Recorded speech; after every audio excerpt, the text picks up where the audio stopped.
Hi friends, நம்ம இன்னைக்கு 8th dare தாங்க பார்க்க போகிறோம். அதுக்கு முன்னாடி யாரெல்லாம் நம்ம சேனலை சப்ஸ்கிரைப் பண்ணலையோ மறக்காமல் சப்ஸ்கிரைப் பண்ணுங்கள். உங்களுக்கு இந்த வீடியோ பிடிச்சிருந்தனா லைக் பண்ணுங்கள். இதே மாதிரி புது புது டேர் வேணும்னா கமெண்ட் பாக்ஸில் கமெண்ட் பண்ணுங்கள்.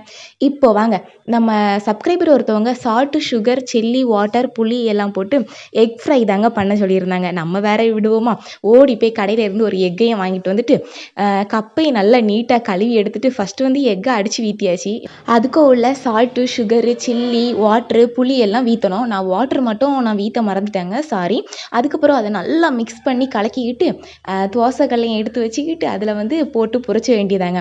அதை அப்படியே பொரிச்சுக்கிட்டு எடுத்து அலைக்க தின்னு பார்த்தாச்சுன்னா டேஸ்ட்டு வந்து நல்லா இருந்துங்க. எனக்கு பிடிச்சிருந்து. ஆனால் வந்து என்ன கொஞ்சம் இனிப்பு சுவை வந்து கொஞ்சம் கூடின மாதிரி இருந்து. அடுத்தது அதில் ஒரு புளி வேறு நம்ம போட்டு திருந்து அந்த புளியும் தின்னு பார்த்தாச்சுன்னா நல்லா தான் இருந்து. புளி வந்து அந்த புளிப்பு சுவையோடு தான் இருந்து. அதுக்கு பிறகு டேரை கம்ப்ளீட் பண்ணக்கு வேண்டி வாட்டரையும் குடிச்சு முடிச்சிட்டேங்க.